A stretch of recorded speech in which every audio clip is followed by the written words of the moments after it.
حضر امام پہ صلوات پڑھو مومنو اللہم صلی اللہ علیہ وسلم. دیندارو، اگر قرآن پاک پڑھو تو قرآن شریف اس بات کے لیے ہمیں بھر بھر کے آیتیں دیتا ہے کہ جیسے تمہارے اعمال ہوں گے ایسی تمہاری تقدیر اور تمہارا انجام ہوگا.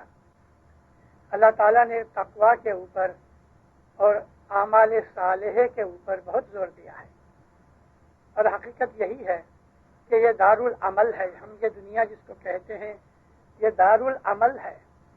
جیسا کوئی کام کرے گا اسے تیسا ہی بدلہ ملے گا.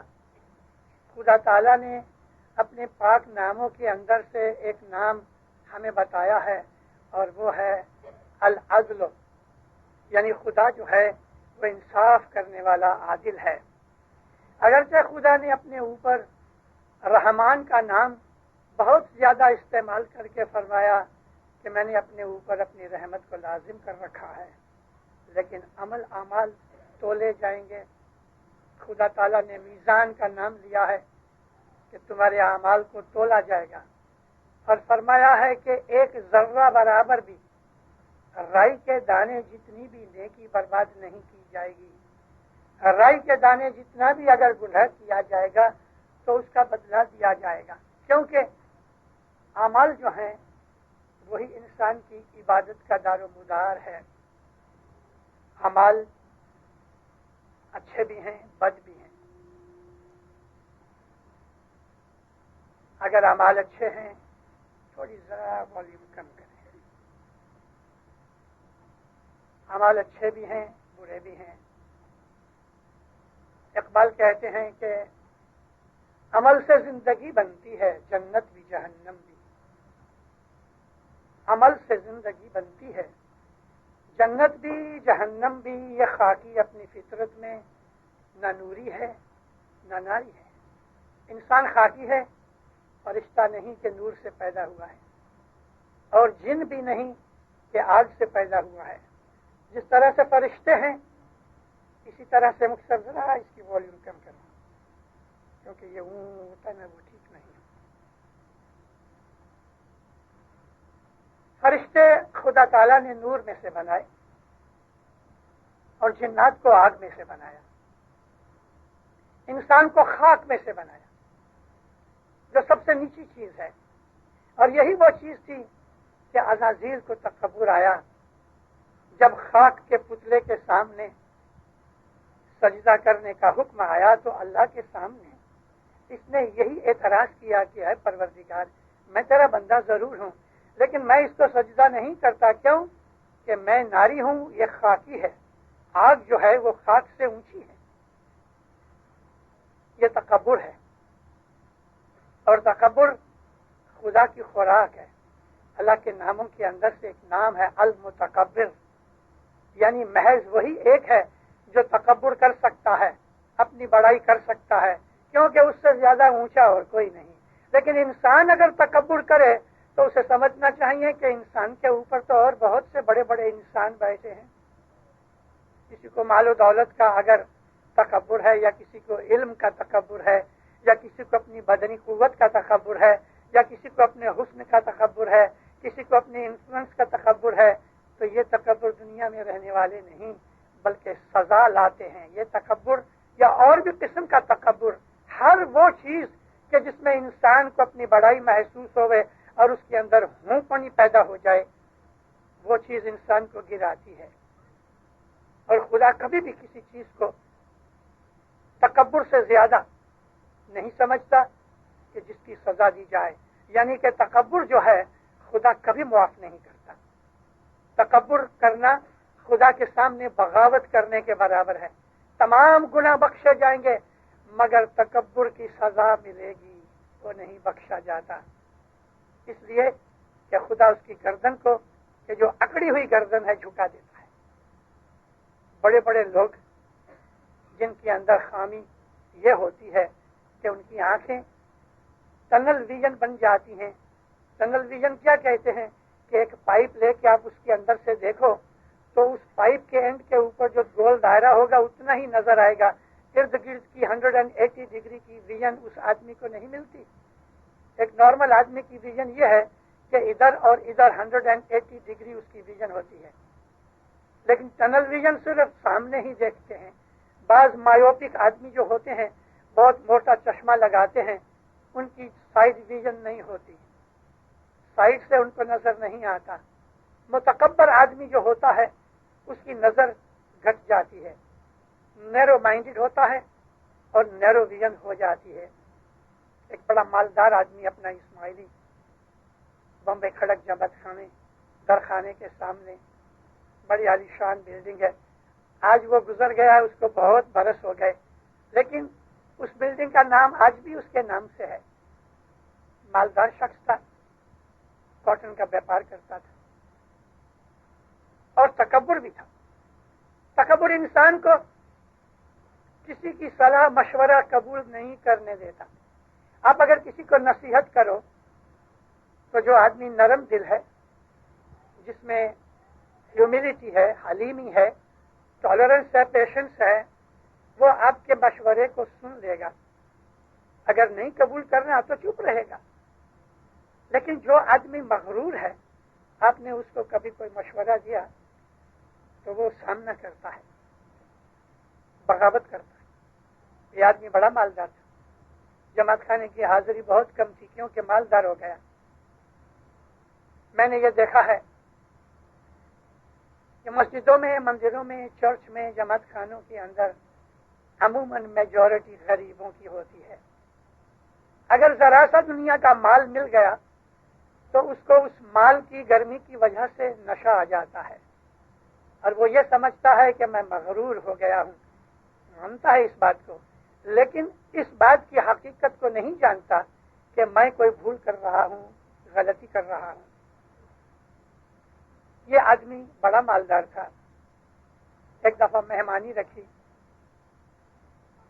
مولا فرمایا تم کیا کام کرتے ہو؟ میرا کاٹن کا بیپار ہے سر.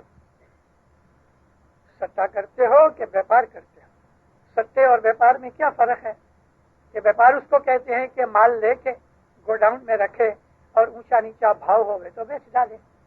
سٹا اس کو کہتے ہیں کہ مال خریدا نہیں, محض سودا کیا ہے. سودا کرنے کے وقت ڈپازٹ دے دیتے ہیں اور پھر دوسرے تیسرے دن اگر وہ سودا کیا ہوا مال کی قیمت زیادہ گھٹ گئی, یعنی زیادہ ہو گئی یا گھٹ گئی, تو اس کے حساب سے وہ بیچ لے رہے یا دوسرا خرید لے رہے. اس کو سٹا کہتے ہیں. یہ قسم کا جوا ہے. ہمارے مولا نے منع کیا ہوا ہے سٹا کرنے کے لیے. انگلش میں اس کو اسپیکولیشن کہتے ہیں. یہ جو فارن ایکسچینج جہاں جہاں بکتے ہیں, یعنی کہ بینکوں میں نہیں, ایکسچینج کنٹرول کی ایسی جگہ ہوتی ہیں, وہاں جا کے لوگ اکٹھے ہوتے ہیں اور وہاں بولیاں دی جاتی ہیں. مال تو حاضر نہیں ہوتا, صرف مال دکھتا نہیں, غائب مال کے اوپر بولیاں دی جاتی ہیں اور پھر اس کے اوپر سے بھاؤ اوپر نیچے جو ہوتا ہے نا, اس کے حساب سے یا آدمی غریب ہو جاوے یا امیر ہو جاوے, یا نقصان اٹھاوے یا فائدہ اٹھاوے. مولا نے اس کو کہا دیکھو تم سٹا مت کرو.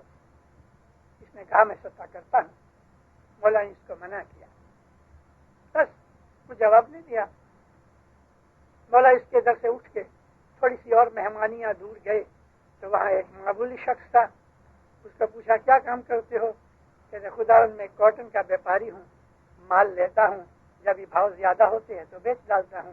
وہ سٹا کرتا تھا, یہ حقیقت میں مال خرید کرتا تھا. مولا فرمایا خوب کام کرو, دل لگا کے کام کرو. اس کو حضرت امام نے انکریج کیا. اس آدمی کو جو مالدار تھا اس کو ڈسکریج کیا. لیکن دونوں کی سائڈ الگ تھی, دونوں کے دل کی حالت بھی الگ تھی. جب اس نے سنا کہ مولا نے اس کو کہا کہ تم خوب کام کرو, تو دل میں سوچنے لگا کہ مجھے کیوں منع کیا ہے. دل میں بغاوت پیدا ہوئی. اس آدمی نے حضرت امام کا حکم نہ مانا.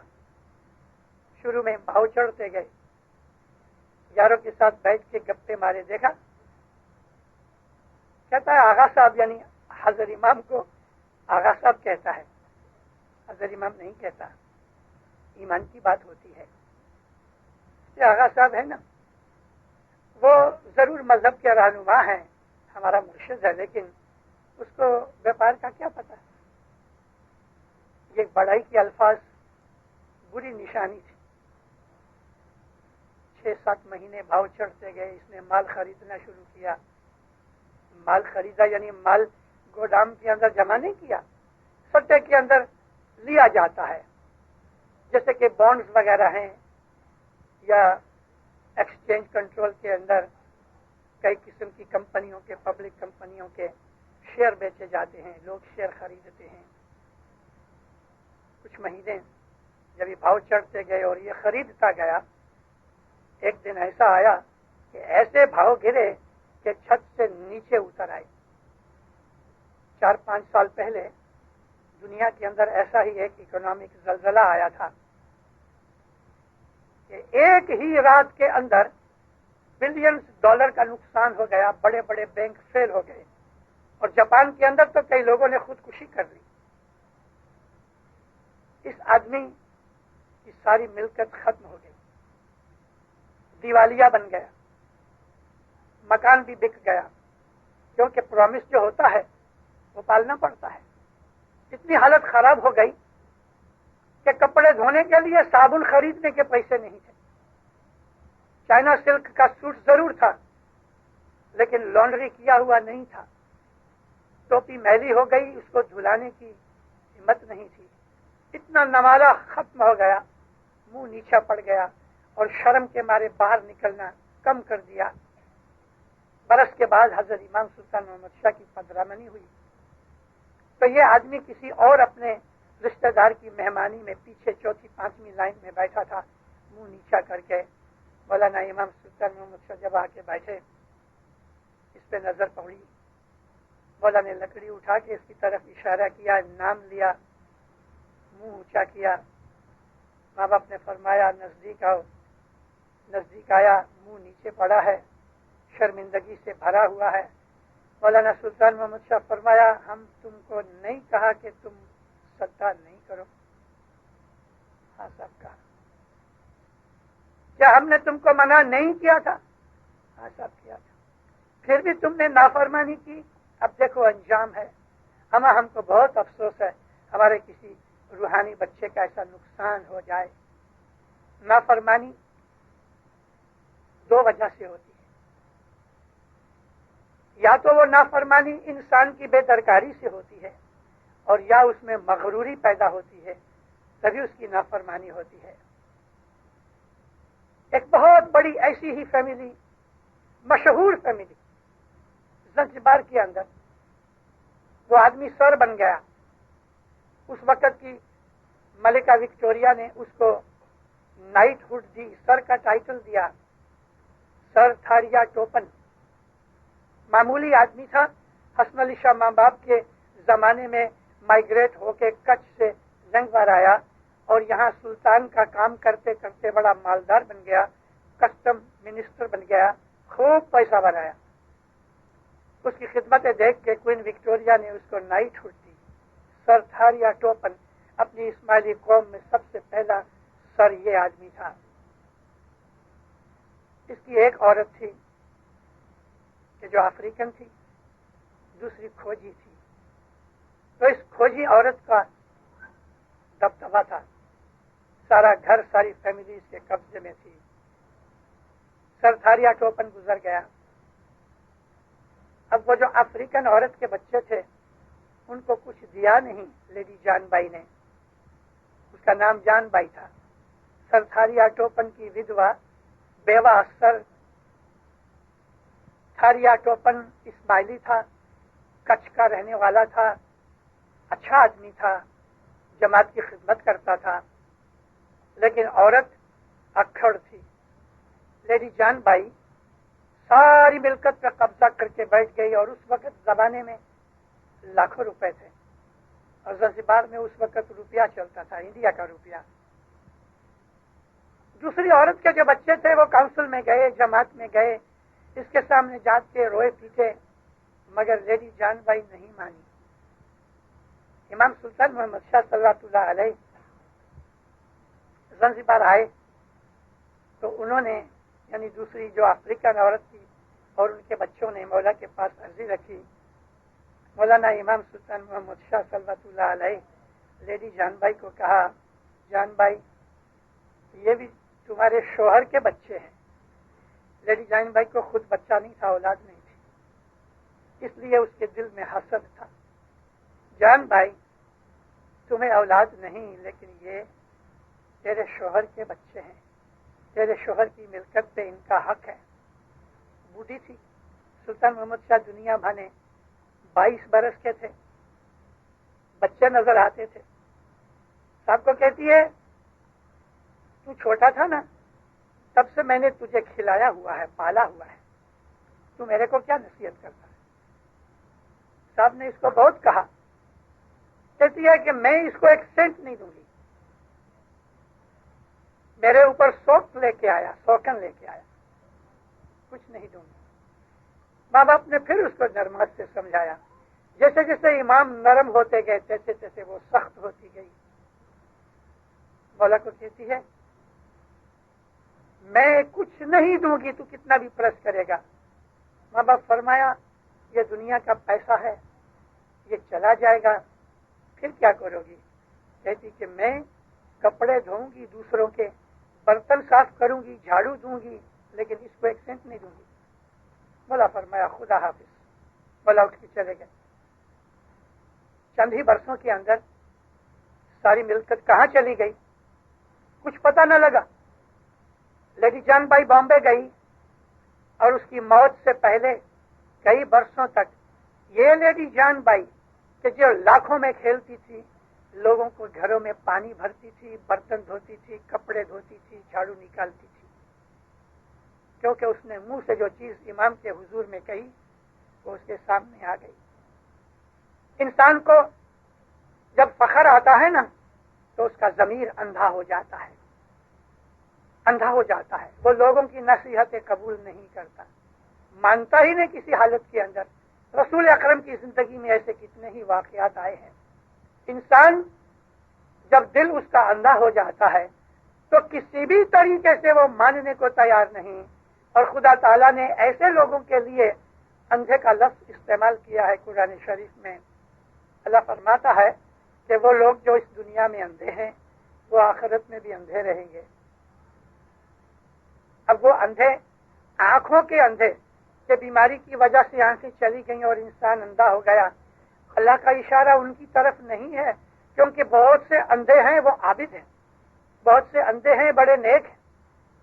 مگر یہاں اندھے کا مطلب کیا ہے کہ جس کا سینہ اندھا ہو گیا, جو کسی کی سنتا نہیں, کسی کی مانتا نہیں, اور اپنا ہی آپ کو سمجھتا ہے کہ میرے سے زیادہ کوئی مجھے جاننے والا نہیں ہے, اور میں جو سمجھتا ہوں وہی بیسٹ ہے, وہ کسی کی نصیحت نہیں سنتا. ایسے لوگوں کے لیے خدا فرماتا ہے کہ وہ من کان فی ہذہ اعمی فہو فی الآخرۃ اعمی, جو آدمی اس دنیا کے اندر اندھا ہے وہ آخرت کے اندر بھی اندھا ہی رہے گا. ان لوگوں کے دلوں میں کہ جب گانٹھ بچ جاتی ہے تو مولا مرتضی علی کے فرمان کے مطابق اگر لقمان حکیم بھی آ کے ان کا علاج کرے تو مولا مرتضی علی فرماتے ہیں کہ وہ اچھا ہونے والا نہیں.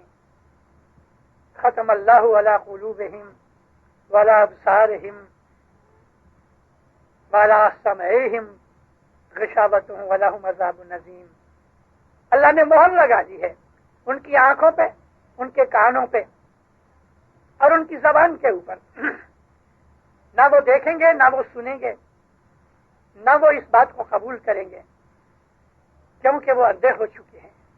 مولا علی فرماتے ہیں آنکھیں اندھی علاج کرے تو چنگی ہووے جان, اور جس کا سینہ اندھا علاج نہیں جو پھر آوے لقمان. اگر آنکھیں اندھی ہو جائے علاج کرنے سے اچھی ہو جاتی ہیں. مولا فرماتے ہیں جس کا سینہ اندھا ہو گیا لقمان حکیم بھی آ کے اس کا علاج نہیں کر سکتا. مومنو, اللہ تعالیٰ نے اپنے نبی دنیا میں اسی لیے بھیجے کہ لوگوں کے اندر جو خامیاں ہیں، برائیاں ہیں، کمزوریاں ہیں اور بے علمی ہے، جہالت ہے، بے خبری ہے، ان تمام چیزوں کے سامنے انسان کو بچائے۔ تمام نبیوں نے انسان کو آگے انسانیت سکھائی، نیکی سکھائی، اچھائیاں، کیریکٹر، عمل، اعمال اور یہ سکھایا کہ دنیا کے اندر اچھے بنو، نیک بنو۔ اللہ تعالیٰ نے رسول اللہ کے اسوہ حسنہ میں سے لیسن لینے کی باتیں ہمیں بتائیں۔ حضور نے اپنی ساری زندگی کو ہمارے لیے ایک ماڈل بنایا، ایک نمونہ بنایا۔ آپ کی نرمی، آپ کا تحمل، آپ کا صبر، آپ کی مہربانی، آپ کا پیار، آپ کی دوسروں کے لیے خدمت وغیرہ، یہ ایسی چیزیں ہیں کہ جو ہمارے زندگی کا ایک لاحیہ عمل ہے۔ عمل میں نے آپ کے سامنے عرض رکھی، میری آواز کا آج ٹاپک ہی یہی ہے کہ ہمارے اندر عمل کی ہمت پیدا ہونی چاہیے۔ ہم اسماعیلی ہیں، ہم نے ایک مرشد کو قبول کیا، اس کے پاس جا کے ہم نے بیعت کی، اس کو اپنا امام مانا، وعدہ کیا کہ ہم تیری فرمان برداری کریں گے، لیکن اب یہ وعدہ کرنے کے بعد ہم نے اس وعدے کو پورا کیا۔ اللہ فرماتا ہے کہ وَمَنْ كَانَ فِي هَٰذِهِ أَعْمَىٰ، وہ لوگ کہ جو اس دنیا میں اندھے ہیں، فَهُوَ فِي الْآخِرَةِ أَعْمَىٰ، وہ دنیا کے اندر اندھے ہیں مگر آخرت میں بھی اندھے رہیں گے۔ کس وجہ سے؟ نافرمانی کی وجہ سے۔ ہمارے چوتھے پاٹ کے اندر دعا میں ہم اس آیت کو روز پڑھتے ہیں 3 دفعہ کہ اے نبی تیرے ہاتھ پہ جس نے بیعت کی ہے اس کے ہاتھ کے اوپر اللہ کا ہاتھ ہے، یعنی نبی کے ہاتھ کو اللہ نے اپنا ہاتھ کہا۔ جنہوں نے یہ بیعت کی ہوئی، پرومس کیا ہوا توڑ دیا تو اللہ کہتا ہے انہوں نے خود کے ساتھ، اپنے نفس کے ساتھ دغا کیا، اللہ کا کچھ بگڑنے والا نہیں۔ لیکن جنہوں نے وعدہ وفا کیا، اللہ سے کیے ہوئے وعدے کو پورا کیا، تو اللہ بھی اس کو بہت ثواب اور اجر دے گا، اجر عظیمہ کہ جس کی کوئی حد نہیں۔ یہ آیت فرمان برداری کی طرف ہمیں لے کے جاتی ہے، اور فرمان برداری جو ہے وہ عمل کا ایک حصہ ہے۔ عمل کے بغیر فرمان برداری نہیں ہو سکتی۔ عمل سے زندگی بنتی ہے، جنت بھی جہنم بھی۔ اگر ہم نے اچھا عمل کیا ہے تو جنت بنی، اور اگر ہم نے برا عمل کیا ہے تو جہنم ملا۔ ہم نے حضرت امام کی بیعت کی اس اسماعیلی مذہب کے اندر، تو اس کا مطلب کیا تھا؟ کیا امام نے کوئی ٹیررزم یوز کیا، ہم کو مجبور کیا کہ تم میری بیعت کرو نہیں تو میں تمہیں مار ڈالوں گا؟ ایسا کچھ کیا؟ راضی خوشی سے ہم نے حضرت امام کو امام مانا، باپ داداؤں سے چلے آتے ہیں، اور امام اتنا رحیم و کریم ہے کہ اس نے ہمارے تمام گناہوں کو بخش دینے کا وعدہ کیا ہے، آخرت تک ہمارا ہاتھ پکڑنے کا وعدہ کیا ہے، بلکہ ہماری موت کے بعد بھی وہ ہمارے لیے شفاعت کا وعدہ کرتا ہے۔ مولانا سلطان محمد شاہ صلوات اللہ علیہ 1945 کے اندر افریقہ آئے۔ مومباسا کے اندر محمد نے کچھ مسلمان لیڈروں کو بلایا، اس کے اندر افریقن لیڈرز بھی تھے، عرب تھے، ہندوستان پاکستان کے، اس زمانے میں ابھی تک پاکستان بنا نہیں تھا، لیکن بامبے، کراچی وغیرہ کے، کلکتہ، مدراس اور دوسرے ایسے بہت سے مسلمانوں کے جو لیڈرز تھے، ان سب کو بلایا، دعوت دی۔ کاؤنٹ فتح علی ڈھالا کے گھر میں مولا نے قیام کیا تھا، یہاں یہ لوگ آئے اور ماں باپ نے ان کو کہا کہ دیکھو زمانہ اب ایسا آ رہا ہے کہ اگر مسلمانوں نے تعلیم نہیں دی، اگر مسلمانوں نے اسلام کو یکجا نہ کیا، اگر مسلمانوں نے اسلام کو قوت نہیں بڑھائی، تو جو کرسچن مشنریز ہیں ان کا مشن افریقہ کے اندر مسلمان بچوں کو کرسچن بنا دے گا اور مسلمان گھٹ جائیں گے۔ کرسچن پادریوں نے بڑا زور لگایا ہوا تھا اس وقت۔ یہ لوگ اسکول بناتے تھے اور مسلمان بچوں کو لیتے تھے اس شرط پہ کہ ہم ان کو کرسچن بنائیں تو ہی تعلیم دیں گے۔ ہاسپٹل بناتے تھے اور ان کا علاج کرنے کے لیے شرط لگاتے تھے کہ تم بیپٹائزڈ ہو جاؤ پھر ہم تمہارا علاج کریں گے. ہزاروں مسلمان کافر ہو گئے، کرسچن بن گئے، اسلام چھوڑ دیا. مولا کو فکر ہوئی. ان لیڈروں نے مولا کو کہا کہ ہم تیار ہیں. اچھا، مولا نے کانفرنس بلائی. تمام ایسٹ افریقہ، اس وقت east Africa, Uganda, Kenya, ٹانگانیکا، Zanzibar, اس کو ایسٹ افریقہ کہتے تھے. لیکن پھر بھی مولا نے کچھ آدمیوں کو موزمبیق سے، جو پورچوگیز ایسٹ افریقہ تھا، وہاں سے بھی بلایا. عرب لوگ تھے، سنی تھے، شیعہ تھے، بہرے تھے، اسناشری تھے، افریقن تھے، سب قسم کے جتنے بھی اسلامک گروپ تھے ان سب کو بلایا. ہمارے اسماعیلی لیڈرز بھی تھے اور ایک بڑی کانفرنس ہوئی. اس کانفرنس کا نام رکھا ایسٹ افریقن مسلم ویلفیئر سوسائٹی. مولا کھڑے ہوئے. مولا نے فرمایا کہ ہم اسلام کے اندر یہ یقین رکھتے ہیں کہ موت کے بعد اللہ ہمارے سے حساب مانگے گا. تو جب ہم لوگ گزر جائیں گے تو یہ حساب کتاب مانگنے کی جو چیز ہے اس کو عمل میں لایا جائے گا اور خدا تم سے پوچھے گا کہ تم نے اسلام کے لیے کیا کیا، تو تم کیا جواب دو گے؟ سب لوگ خاموش. ماں باپ نے دوبارہ ریپیٹ کیا کہ اللہ تم سے پوچھے گا کہ تم نے اسلام کے لیے کیا کیا، تو تم اللہ کو کیا کہو گے؟ خاموش. تیسری دفعہ مولا کہتے ہیں کہ اسماعیلیوں کی طرف سے میں جواب دوں گا، کیونکہ بہت سے اسماعیلی بیٹھے تھے. ہو سکتا ہے لوگوں کے دل میں یہ خیال آوے کہ اسماعیلی کیا کہیں گے، تو ماں باپ نے خود ہی کہہ دیا کہ اسماعیلیوں کی طرف سے تو میں ان کا امام ہوں، میں جواب دوں گا، لیکن تم کیا جواب دو گے؟ کسی میں ہمت نہ پڑی کہ کھڑا ہو جائے. پھر مولانا سلطان محمد شاہ نے ان کو کہا، دیکھو یہ حالت ہے کہ مسلمانوں کے بچے کرسچن ہو رہے ہیں، مسلمانوں کی فیملیاں علم کی خاطر، دوا دارو کی خاطر کرسچن چرچ میں چلے جاتے ہیں. ہزاروں ایسے مسلمان ہیں ادھر کہ جن کی اولاد کرسچن ہو گئی. پھر مولا نے فرمایا، آج میں تمہارے سامنے پروگرام رکھتا ہوں کہ جگہ جگہ مدرسے بناؤ، مسجدیں بناؤ. ہر مسجد کے ساتھ ایک مدرسہ ہوئے، ہر مدرسے کے ساتھ ایک مسجد ہوئے، اور تم جتنا پیسہ اکٹھا کرو گے اتنا پیسہ میں دوں گا، پاؤنڈ ٹو پاؤنڈ گرانٹ دوں گا.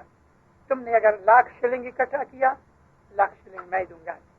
لیکن ایک شرط سے، اسماعیلیوں کے پاس جا کے تم فنڈ نہیں مانگنا، کیونکہ میں جو دوں گا تو وہ میں اپنے مریدوں کی طرف سے اور اپنی طرف سے دوں گا. تو ان لوگوں نے کمیٹی بنائی. اس کمیٹی کا سب سے پہلا جو پریزیڈنٹ بنایا گیا تو وہ ایک بوہرا تھا، قادر بھائی وکیل تھا. اس کو مولا نے یہ سارا کام سونپا. کاؤنٹ پارو کو سیکریٹری اور ٹریجرر بنایا گیا. اس کے اندر ہمارے کاؤنٹ وی ایم نظر علی بھی تھے اور بھی بہت سے آدمی اپنے اسماعیلی لیڈرز تھے. اور ان لوگوں کو کہا گیا کہ یہ سارا پیسہ اکٹھا کر کے یہاں لے کے آؤ تو پھر میں اس کی ڈبل گرانٹ دوں گا. ایسا نہیں کہ تم پیسہ اکٹھا کرو اور خرچ دو اور پھر مجھ سے آ کے مانگو. پیسہ جو ہے وہ کاؤنٹ پارو کے قاسم علی رجب علی پارو کے ہاتھ میں آنا چاہیے.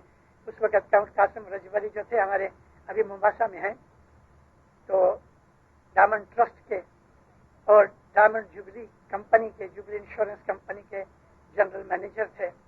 اس کو مولا نے ٹریجرر بنایا. بہت کام کیا گیا کئی برسوں تک، 1945 سے لے کے اور 1980 تک شاید 8 یا 10 سال ہوئے کہ گورنمنٹ کے انٹرفیئرنس کی وجہ سے یہ ویلفیئر سوسائٹی پھر ٹوٹ گئی، نہیں چلی.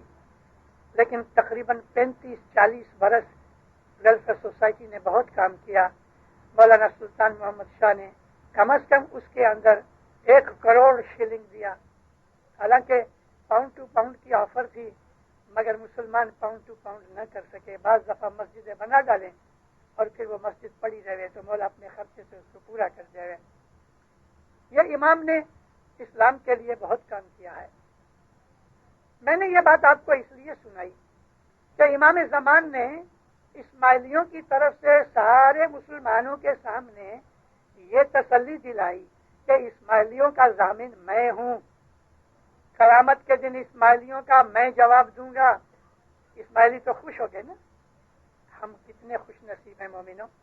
کوئی دنیا میں ایسا مولوی، کوئی ملا، کوئی پوپ، کوئی سادھو، کوئی گرو ایسا ہے کہ جو دوسروں کی ذمہ داری لے کہ قیامت کے دن ان کی ذمہ داری میں لیتا ہوں؟ یہ ایک ہی ہے کہ اسماعیلیوں کی ذمہ داری کہتا ہے میں لوں گا، میں جواب دوں گا اسماعیلیوں کی طرف سے، اسماعیلیوں کو کوئی تکلیف نہیں ہونے دیں گے۔ یہ ہمارا امام ہے۔ رسول اکرم جس طرح سے ساری امت کے شفیع ہیں، یعنی شفاعت کریں گے، ہمارا امام ایسا ہی ہے کہ وہ اپنے مریدوں کی شفاعت کرے گا۔ امام کو صرف مریدوں کا نہیں، اسلام کا بھی بہت خیال ہے۔ مومنوں، وہ دن نزدیک آ رہے ہیں۔ نزدیک کا ایسا مطلب نہیں سمجھتا سال 2 سال، 25 سے 50 برس لگیں گے، اور کمپیریٹیولی 1400 برس سے یہ 40-50 برس تو کتنے تھوڑے ہیں۔ اس لیے میں نے کہا کہ وہ دن نزدیک آ رہے ہیں کہ جب ہمارے امام کو دنیا بھر کے مسلمان اپنا راہبر مان لیں گے۔ شاید امام نہ بھی مانے، امام کا لفظ کبھی نہیں بھی استعمال کریں، مگر امام کو اپنا راہبر ضرور قبول کر لیں گے۔ اگر وہ وقت آیا ہماری حیاتی کے اندر، کم از کم میری حیات میں تو شاید نہیں آئے گا، 25 سے 50 برس لگے، 60 برس بھی لگیں، مگر ایک دن ساری دنیا کے مسلمان حضرت امام کو اپنا راہبر مانیں گے، تو اس زمانے کے اندر مولانا حضرت امام ہمارے پاس آنا جانا بند کر دے گا، مولا کا دیدار ملنا ہم کو بند ہو جائے گا۔ 5-5 10-10 برس تو اب لگا رہا ہے، دیکھو کس طرح آہستہ آہستہ مولا کام کر رہا ہے۔ مولانا سلطان محمد شاہ ہر سال بمبے کراچی آتے تھے، دیدار دیتے تھے۔ حضرت امام بھی نیروبی اور کراچی ہر سال کچھ نہ کچھ بہانہ کر کے جاتا ہے، لیکن وہ فریکوینسی جو ہر سال کی تھی مولانا سلطان محمد شاہ کے زمانے کے اندر، وہ اب فریکوینسی گھٹتی جاتی ہے اور ڈسٹنس جو ہے نا وہ بڑھتا جاتا ہے۔ 5-5 10-10 برس ہوتے ہیں، مولا دھارمک مذہبی کام کاج نہیں کرتے۔ ادھر دیکھو کینیڈا کے اندر 11 سال ہوئے ہیں، حضرت امام ابھی تک مذہبی کام کرنے کے لیے نہیں آئے۔ 8 مہینے پہلے حضرت امام تنزانیہ گئے تو 22 برس کے بعد مولا نے مذہبی کام کاج کیا۔ 22 برس کے بعد یہ مولا ایسا انتظام کر رہا ہے۔ اندر کی بہت سی باتیں آپ لوگوں کو پتہ نہیں ہیں، لیکن ایسا انتظام ہو رہا ہے، ایسی باتیں بن رہی ہیں کہ 25 برس لگے، 50 برس لگے، ہو سکتا ہے 60-70 برس بھی لگے، مگر امام مسلمانوں کے اندر جا رہے ہیں اور بہت سے مسلمان امام کی طرف کھینچے چلے آتے ہیں۔ مجھے یاد ہے، ابھی میں آپ کے ساتھ بات کر رہا ہوں، اور آج سے لگ بھگ 50-55 سال پہلے کی ایک رات میری آنکھوں کے سامنے اس وقت پھر رہی ہے۔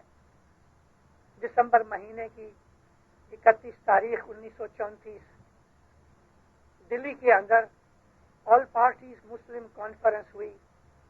میں اس وقت اسکاؤٹ کی یونیفارم میں تھا۔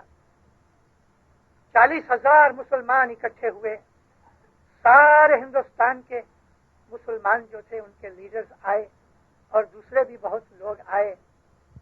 شام کو دیدار دے کے مولانا سلطان محمد شاہ چلے گئے، 4-5 بجے چلے گئے اور رات کو 9 بجے یہ جلسہ ہوا۔ شامیانے لگائے ہوئے ہیں، مسلم والنٹیئر کور نے اپنی تلواریں نکال کے اس کی آرک بنائی، امام زمان اس آرک میں سے نکلے۔ ایسا جوش و خروش تھا، ایسا حال تھا، جب وہ 40,000 آدمی اللہ اکبر کا نعرہ مارتے تھے تو زمین دہلتی تھی، ہلتی تھی، شامیانہ کانپتا تھا اور دلوں کے اندر ایک قسم کا کرنٹ لگتا تھا۔ نعرہ تکبیر اور 40,000 آدمی بولے زور سے اللہ اکبر۔ اس کی آواز آج بھی میرے کانوں میں گونجتی ہے۔ امام زمان کا روپ دیکھو، امام زمان کی شان دیکھو، امام زمان کا چہرہ دیکھو تو نور کی بجلیاں اور تجلیاں باہر نکلتی تھیں۔ ہندوستان کے مشہور چند لیڈروں کا نام دوں، اس وقت قائد اعظم جناح بھی تھے، ڈاکٹر اقبال بھی تھے، اس وقت کی ایک فوٹو میرے پاس ہے، محسن الملک تھے، نواب آف رامپور تھے، اور یہ مسلمانوں کے مشہور لیڈر خلافت موومنٹ کے شوکت علی اور محمد علی برادرز جو تھے نا، یہ بھی تھے۔ اور یہ جو مولانا شوکت علی تھے 6.5 فٹ کا آدمی اور 450 رتل اس کا وزن تھا، اس کا منہ دیکھ کے آدمی ڈر جاوے۔ ایسے اور بھی بہت سے، سر محمد شفیع تھے، سر سکندر حیات تھے، سر ضیاء الحق تھے کہ جو وائس چانسلر تھے یونیورسٹی آف علی گڑھ کے، خواجہ حسن نظامی تھے۔ ایسے بڑے بڑے لیڈر، روب و داب والے بڑے بڑے عالم، سید اجمل خان حکیم جو تھے وہ بھی ادھر تھے۔ تو ایسے لیڈروں کے ساتھ مولا نے فوٹو بھی لیا اور بے حساب پبلک آئی تھی۔ مولانا سلطان محمد شاہ ڈائس کے اوپر آ کے کرسی پہ بیٹھے، قرآن شریف کی تلاوت ہوئی اور اس کے بعد انٹروڈکشن کے لیے علامہ اقبال نے ایک شعر پڑھا، مگر وہ شعر علامہ اقبال کا خود کا نہیں تھا، اس شعر فارسی شعر تھا۔ مولا کی طرف ہاتھ کر کے کہتا ہے، لوگوں کو ہاتھ ادھر ہے، نظر لوگوں کی طرف ہے، کہتا ہے کہ یہ وہ لوگ ہیں، یعنی امام کی طرف اشارہ کیا، کہ اگر ان کی نظر خاک پہ پڑے تو کیمیا ہو جائے۔ آرا کے خاک را بنظر کیمیا کنند، سگرا ولی کنند مگسرا ہما کنند۔ جو فارسی جانتے ہیں ان کو مزہ آیا ہوگا۔ یہ وہ ہیں، یہ ایسی ہستی ہیں کہ اگر ان کی نظر خاک پہ پڑ جائے تو وہ کیمیا بن جائے، اگر ان کی نظر مکھی کے اوپر پڑے تو وہ ہما بن جائے، اگر ان کی نظر کتے پہ پڑے تو اس کو ولی بنا دینے۔ یہ امام زمان کی تعریف، اور مسلمان نعرے لگائے۔ حسن نظامی کھڑے ہوئے، اے مسلمانوں، دبلا پتلا لمبا آدمی، ایک دم گاندھی کی طرح پتلا، بڑی داڑھی، ہرے رنگ کی ٹوپی پہنے، لمبے لمبے بال زلفیں تھیں اس کی۔ خواجہ حسن نظامی نے بہت سی کتابیں لکھی ہیں، 100-150 کتابیں لکھی ہیں، اور اس کی چند کتابیں ہماری تعریف میں بہت ہیں۔ مولانا سلطان محمد شاہ کا حلیہ لکھا اس نے، پڑھنے جیسی چیزیں ہیں۔ فاطمی دعوت اسلام اس کی مشہور کتاب ہے کہ اس نے اسماعیلیوں کی وہ تعریف کی ہے کہ بات چھوڑ دو۔ حسن نظامی کھڑا ہوا ہے، مسلمانوں، 1300 سال سے ہم کسی مہدی کا انتظار کر رہے ہیں، اب تک مہدی آیا نہیں۔ امام مہدی کا ذکر ہے کہ 1300 سال سے امام مہدی کا ذکر انتظار کر رہے ہیں، ذکر کر رہے ہیں، ابھی تک تو وہ نہیں آیا۔ مگر یہ آغا خان صاحب دعویٰ کرتے ہیں کہ وہ آل رسول ہیں اور علی کی اولاد میں سے ہیں، اور ان کے مرید ان کو علی کا ہی روپ مانتے ہیں، امام مانتے ہیں، اور ان کا دعویٰ بھی ہے۔ تو میں مسلمانوں یہ کہتا ہوں کہ اس کو ہم اپنا امام مان لیں۔ جب اگر امام مہدی کا ظہور ہوا، جو سچا امام مہدی ہم منتظر ہیں اس کے، تو یہ دونوں مل کے فیصلہ کر لیں گے کہ سچا کون ہے۔ لیکن تب تک، جب تک کہ امام مہدی ظاہر نہیں ہوتا، تب تک اس کو تو امام مان لو کہ یہ آل رسول ہے، علی کی اولاد ہے۔ کیسی بات کی اس نے؟ مسلمان مولانا حضرت امام کو جانتے ہیں، لیکن بعض علماء ایسے ہیں، بعض ایسے لوگ ہیں مسلمانوں کے اندر کہ جن کے دل کے اندر ہمارے امام کی طرف حسد ہے، جن کے دلوں کے اندر کینہ ہے، اور وہ اپنی ذاتی بنا کے اوپر امام زمان کی تعریف کو چھپائے رکھے ہیں۔ لیکن وہ وقت آئے گا، وہ وقت ضرور آئے گا۔ جی دنیا نو اندھارو دور تھسے انیتھا سے ایک ورن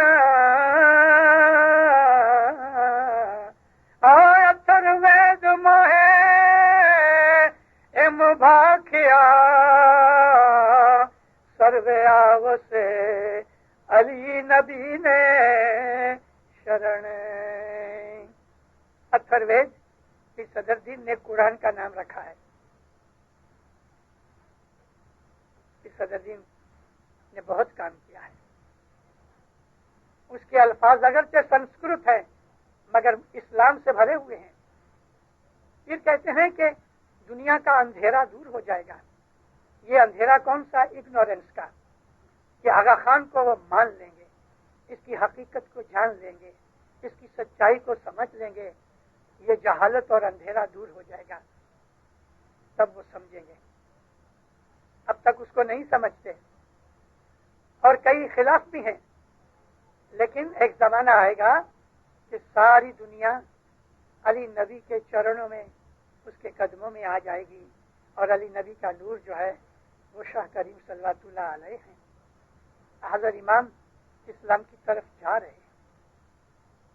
مسلمان ان کو کھینچ لیں گے، ایک دن اس کے پاؤں میں پڑ جائیں گے. علی علیہ السلام کا واقعہ یاد کرو. تیسرا خلیفہ حضرت عثمان کو محمد بن ابو بکر اور ان کے ساتھیوں نے مار ڈالا. پہلے خلیفہ حضرت ابو بکر کے بیٹے محمد نے عثمان کو قتل کیا، اور دوسرے بھی ساتھی تھے، لیکن پہلی تلوار محمد بن ابو بکر نے لگائی.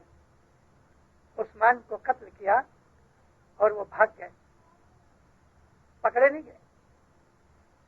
اور انہوں نے اٹھا کے بھاگتے وقت حضرت عثمان کی لاش کو نیچے پھینک دیا زمین کے اوپر، اور 3 دن تک یہ لاش رستے میں پڑی رہی. خلیفہ عثمان کی لاش 3 دن تک رستے پہ پڑے رہی، اور بعض دفعہ کتے آ کے سونگھتے رہے تو لوگ ہٹا دیتے تھے. کسی نے تہجیز و تکفین نہیں کی. 3 دن تک کوئی خلیفہ نہیں تھا. ان کو دفن کرنے کی یہ جو ڈیلے کیا اس کی ایک ہی وجہ تھی کہ پہلے خلیفہ کو چنو، پھر اس خلیفہ کی تہجیز و تکفین اور دفن کریا کرو. لوگ علی کے پاس گئے. علی نے ان کو کہہ دیا دروازے سے ہی کہ میں خلافت میں کوئی طرح کی دلچسپی نہیں لیتا، چلے جاؤ. نکل دیا گھر سے. باہر جا کے کھڑے رہے. کچھ اور لوگ آئے. مولا علی جب نماز کے لیے مسجد گئے تو پیچھے پیچھے گئے، اور 3 دن اسی طرح سے نکل گئے، کوئی خلیفہ نہیں.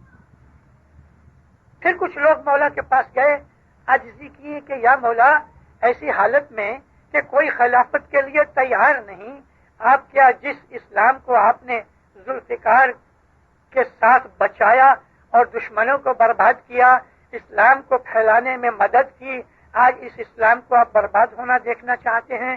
یا علی آپ کے سوا کوئی نہیں. مجبور کر کے مولا کو خلیفہ بنایا. مولا نے کہا دیکھو میں خلیفہ بنوں گا تو میں سختی کروں گا. انہوں نے قبول کیا. مولا نے کہا کہ جو میں کہوں گا تمہیں ماننا پڑے گا. انہوں نے قبول کیا. مولا نے کہا کہ شیخین کی جو فطرت ہے اور رستہ ہے اور ان کی جو طریقہ ہے خلافت کا، میں اس کو فالو نہیں کروں گا. انہوں نے قبول کیا. تب جا کے مولا نے خلافت اپنے ہاتھ میں لی. یہ تو 3 دن تھے، یہاں شاید 30 برس نکلے کہ 60 برس نکلے. مولا حضرت امام کے ساتھ یہی بنے گا. ایسا موقع آئے گا کہ اسلام دنیا میں بہت گر جائے گا. خود کو مسلمان کہنے میں ہمیں شرم آئے گی. مسلمانوں کو نفرت کی نظر سے دیکھا جائے گا. جو آج بن رہا ہے ایزی امین کی وجہ سے، یا لیبیا کے غدافی کی وجہ سے، یا ایران کے اس ملا کی وجہ سے، آج دنیا کے اندر مسلمانوں کو نفرت کی نظر سے دیکھا جاتا ہے. دینداروں، یہ ہماری بدنامی، مسلمانوں کی بدنامی، مسلمانوں کو ہلکی نظر سے دیکھنا، یہ اور بھی زیادہ ہوئے گا. اس لیے حضرت امام نے فرمایا کہ نارتھ امریکہ کے اندر تم اپنے آپ کو اسماعیلی، شیعہ اسماعیلی کے طور پہ ظاہر کرو، تاکہ لوگوں کو پتہ چل جائے کہ اسماعیلیوں میں اور دوسرے لوگوں میں کیا فرق ہے. آئیڈینٹیفائی یور سیلف ایز اسماعیلی. یا فرق محسوس کرنا چاہتے ہیں. مسلمان ہمارے بھائی ہیں. جو محمد کا کلمہ وہ پڑھتے ہیں وہی کلمہ ہم پڑھتے ہیں. رات کے اس جلسے کے بعد مولا چلے گئے. جلسہ بڑا کامیاب رہا. دوسرے دن 8,000 اسماعیلی جو پنجاب فرنٹیئر کے آئے تھے امام سلطان محمد شاہ منڈپ میں آئے. سبزلی مشنری مولا کے حضور میں کھڑے تھے.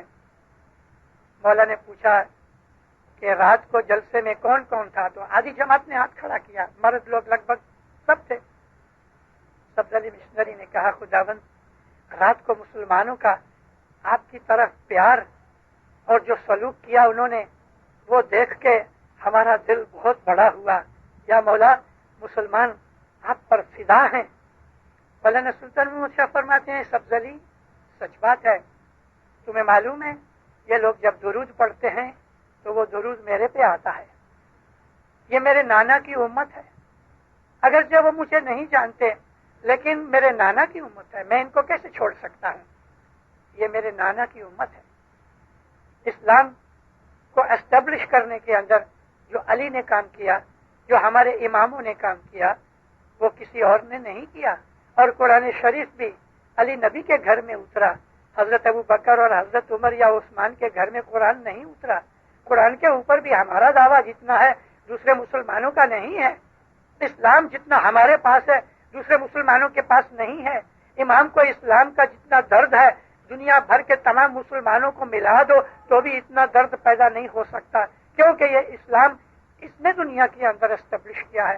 مولانا حسین نے اپنے بچوں کو شہید کروا دیا. حسین علیہ السلام کی جو شہادت کربلا کی وہ ایک عظیم واقعہ ہے.